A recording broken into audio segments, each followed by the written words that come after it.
भारत के इतिहास की एक पारिभाषिक घड़ी का वार्षिकोत्सव भारत के नए स्वरूप, नवीन आत्मबल से ओतप्रोत, संस्थागत, संप्रभु, संवैधानिक रूप के जय घोष के इस पुनीत पर्व पर लखनऊ विश्वविद्यालय के समस्त छात्रों, कर्मचारियों, शिक्षकगणों एवं अधिकारीगणों को हृदय से शुभकामनाएं।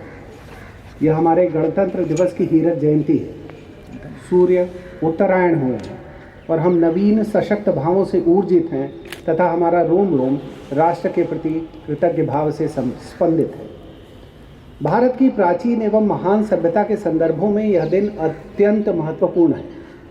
पहली बार कश्मीर से कन्याकुमारी, काठियावाड़ से कामरूप तक एक ही संविधान द्वारा भारत ने अपनी पहचान बनाई और अपने सभी नागरिकों को गणतंत्र का छत्र प्रदान किया। सभ्यताएं ईंट पत्थर से नहीं बनती, वो उन कर्मशील व्यक्तियों के योगदान से बनती हैं जिनके मानस स्पष्ट और हृदय उदार होते हैं। भारत के विद्वान राष्ट्रपति सर्वपल्ली राधाकृष्णन ने कहा था, हमारे पारस्परिक बंधन इस कारण नहीं चलते क्योंकि वो लोहे, स्टील या सोने से निर्मित हैं या मानवीय चेतना के रेशमी धागे हैं। यही प्रेम के रेशमी धागों से वर्ग सभ्यता आज विश्व को स्नेहिल कुटुंब बनाने का उपदेश दे रही है। मनुष्य स्वभावतः सामाजिक होता है। हमारी स्वतंत्र बौद्धिक चेतना भी सामाजिक है। इस मानवीय सामाजिक चेतना के संस्थागत प्रबंध के लिए राष्ट्र व राज्यों का निर्माण हुआ। हमारे सांस्कृतिक ग्रंथों में कहा गया है, अत्र जन्म सहस्राणाम सहस्राय सत्तम कदाचिल्लभते जंतुर्मानुष्यम पुण्य संचयात्। अर्थात सैकड़ों जन्मों के पश्चात पुण्य जागने पर ही किसी को भारत की भूमि पर मनुष्य के रूप में जन्म लेने का सौभाग्य प्राप्त होता है। भारत एक राष्ट्र के रूप में इसी संवैधानिक प्रबंध का नाम है। किसी भी संस्था के निर्माण व विकास हेतु व्यक्तिगत चिंतन के साथ संस्थागत चिंतन भी महत्वपूर्ण है। आज़ादी के अमृतकाल में हम एक संस्थागत गौरवमय चेतना का भाव देख रहे हैं। व्यक्तिगत नेतृत्व का अब नया स्वरूप बदल रहा है। संस्थाओं के स्वरूप को अधिक सुदृढ़ करने पर बल दिया जा रहा है। नियम सरल हों, सुगम हो, समावेशी हो और दृढ़ता एवं पारदर्शिता के साथ उनका अनुपालन हो, यह जनतांत्रिक व्यवस्था का मूल है।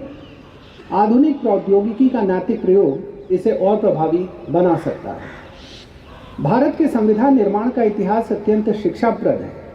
विभिन्न देशों के अध्ययन व अवदानों को विवेकपूर्ण रूप से इसमें समाविष्ट किया गया। साथ ही 1958 के गवर्नमेंट ऑफ इंडिया एक्ट, 1861, 1892, 1902, 1919, 1935 तथा इंडियन इंडिपेंडेंस एक्ट 1947 के स्रोतों का प्रयोग भी किया गया। परंपराओं के प्रति संवेदनशील तथा उदार सुधारवादी आधुनिक चेतना से अनुप्राणित भारत का संविधान विश्व के सर्वाधिक प्रगतिशील संविधानों में शीर्ष पर रखा जा सकता है। भारत का संविधान निर्माण एक जनतांत्रिक प्रक्रिया का प्रतीक भी है। बाबा साहब ने संविधान के बारे में कहा था, constitution is not a mere laws document, it is a vehicle of life and its spirit is always the spirit of ages. आज राष्ट्रीय शिक्षा नीति पुनः जब राष्ट्र के विद्यार्थियों के चरित्र निर्माण की चर्चा कर रही है तो उसमें नैतिक मूल्यों, संवैधानिक मूल्यों तथा मानवीय मूल्यों पर विशेष बल दिया जा रहा है। उच्च शिक्षा का उद्देश्य नीति के अनुसार श्रेष्ठ, विचारशील, समय चेतना युक्त व्यक्ति का निर्माण है, जिसके पास विषय विशेष के ज्ञान के साथ ही बौद्धिक जिज्ञासा, वैज्ञानिक चिंतन, रचनात्मकता एवं सेवा का भाव भी हो। हमारे छात्र अधिक सार्थक जीवन जिए, आत्मनिर्भर बने, संवेदनशील हों, सुसंस्कृत हों व प्रगतिशील हों, ऐसा प्रयास लखनऊ विश्वविद्यालय लगातार कर रहा है। गणतंत्र दिवस के इस पुनीत गरिमामय अवसर पर हम भारत को विश्व पटल पर एक महत्वपूर्ण हस्ताक्षर के रूप में देख रहे हैं। आज की वैश्विक परिस्थिति में कोई भी अंतर्राष्ट्रीय आर्थिक एवं राजनीतिक निर्णय भारत की ओर देखे बिना नहीं किया जा सकता है। भारत अपनी निष्पक्षता के साथ अपने हितों की रक्षा करने वाले निर्णायक राष्ट्र के रूप में देखा जा रहा है। विश्व ज्ञान विज्ञान से सीखते हुए भारतीय आधुनिकता के कीर्ति स्तंभों में राजा राम मोहन रॉय, केशव चंद्र सेन, द्विजेंद्रनाथ टैगोर जैसे मनीषियों ने भारतीय परंपराओं का पुनरावलोकन किया और उन पर परिष्कार एवं संवेदनशीलता का प्रकाश डाला। अपनी धरोहर को प्राचीन भाषा से जन भाषाओं में अनुवाद द्वारा सर्वसुलभ बनाया तथा अंग्रेजी अनुवादों द्वारा विश्व समुदाय के लिए भी उपलब्ध किया। आज राष्ट्रीय शिक्षा नीति भी इस स्वर को रेखांकित कर रही है। यह एक आत्मगौरव से परिपूर्ण, आत्मविश्वास से प्रेरित प्रखर सभ्यता का स्वर है, जिसमें आत्मालोचना का साहस और सतत सुधार का आत्मबल भी है। गणतंत्र दिवस व्यवस्था के ढांचे या अधिरचना प्रदान करने वाले भारतीय संविधान के महत्व को याद करने का दिन है और इसी कारण मैं आप सभी को याद दिलाना चाहता हूं कि हमारे विश्वविद्यालय में भी हमारे प्रगति का केंद्र हमारा संस्थागत चिंतन और श्रेष्ठता का सतत प्रयास ही रहा है। विगत काल के सतत प्रयास ने हमें उत्तर प्रदेश का अकेला ऐसा विश्वविद्यालय बनाया जिसे यूजीसी द्वारा प्रथम श्रेणी के विश्वविद्यालय बनने का गौरव प्राप्त हुआ। श्रेष्ठतम एक्रेडिटेशन और बेहतर रैंकिंग के बाद यह एक और परिलक्षण है विश्वविद्यालय की श्रेष्ठ गतिविधियों का।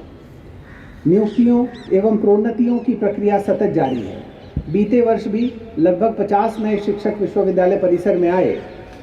पुराने शिक्षकों की अब बड़ी जिम्मेदारी बनती है कि वो उनको उनकी क्षमताओं का विस्तार देने में अपना सहयोग प्रदान करें। इस वर्ष का लक्ष्य भी है कि जो भी नियुक्तियां एवं प्रोन्नतियां शेष हैं वो लगातार पारदर्शी व्यवस्था के अधीन संपन्न होती रहें। मुझे बताते हुए हर्ष है कि हमारा विश्वविद्यालय पीएम ऊषा स्कीम के तहत पूरे भारत में सर्वोच्च रैंक पाने वाला विश्वविद्यालय रहा। प्रवेश से लेकर परीक्षा तक तकनीक आधारित एक सीमलेस व्यवस्था बनाई गई है, जिससे व्यवस्था के त्रुटिहीन और अधिक गतिमान होने का विश्वास जगा है। हमने अकादमिक व्यवस्था को नए ऑर्डिनेंसेस व रेगुलेशंस के माध्यम से भी सशक्त किया है।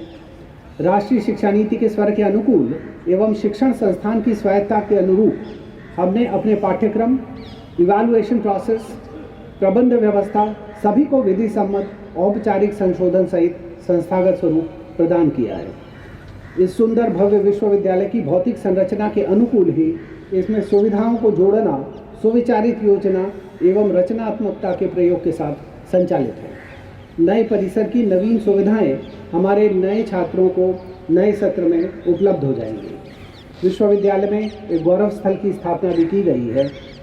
साथ ही विश्वविद्यालय में अब हम एक मनोहर संविधान स्थल भी देख पा रहे हैं, जहां बाबा साहब डॉक्टर भीमराव अम्बेडकर की प्रतिमा के साथ ही अब एक विराट राष्ट्रीय ध्वज एवं संविधान की पीठिका हम सबको प्रेरित करती रहेगी।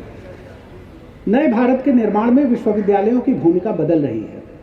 उद्यमिता विकास, व्यक्तित्व विकास, तकनीकी विकास की त्रयी अर्थात the trio of entrepreneurial development, personality development and technological development का इंक्लूसिव होना इम्परेटिव है। भारत की राष्ट्रीयता का गौरव एवं वैश्विक सौहार्द के साथ भूमंडलीय चेतना को संवर्धित करना विश्वविद्यालयों के आचार्यों एवं विद्यार्थियों द्वारा ही संभव होगा। प्राचीन भाषाओं, दर्शन, साहित्य का अनुवाद, पुनर्पाठ एवं समालोचनात्मक अध्ययन, नई तकनीक का मानव कल्याणकारी प्रयोग हमें विश्व नेतृत्व के लिए सुयोग्य बना सकता है। महर्षि अरविंद भारत के वैभवशाली बहुलतावादी जीवन प्रेरक उदात्त आदर्शों का विवरण देते हुए कहते हैं कि इसी प्राचीन सभ्यता के संदेश विदेशों में जाकर पुनः प्रतिध्वनित होते रहे। वे ईसा में बुद्ध का संदेश देखते हैं। ऐसे में भारतीय मूल चिंतन, अहिंसा, प्रेम, वैश्विक चेतना का संदेश अत्यंत प्रासंगिक है।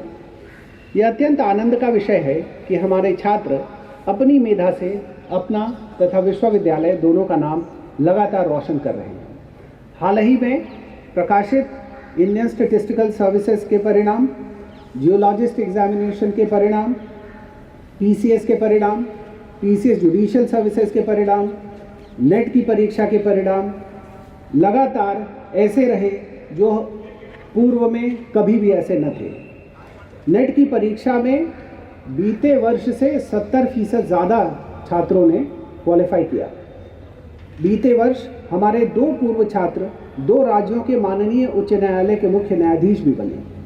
पूर्व छात्रों के साथ हमारा जुड़ाव लगातार बढ़ रहा है और कई शहरों तथा देशों में इनके चैप्टर भी स्थापित हो चुके हैं।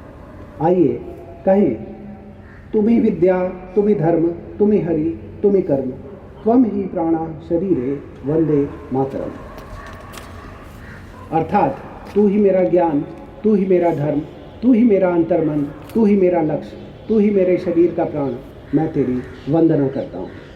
आज के इस पुनीत दिवस पर हम सब संकल्पित हों कि साहित्य में, कला में, विधि में, व्यापार में, वाणिज्य में, विज्ञान में तथा सबसे ज़्यादा मानवीय करुणा में हम आगे भी सबका मार्ग प्रशस्त करते रहें। हम एक ऐसे समाज का निर्माण करें जहाँ प्रत्येक व्यक्ति स्वयं को गरिमायुक्त, उत्तरदायित्व संपन्न, रचनात्मक नागरिक के रूप में पहचान सके। पुनः आप सबको इस गणतंत्र दिवस के हीरक जयंती की ढेरों ढेरों हार्दिक मंगल कामनाएं। जय हिंद, जय भारत।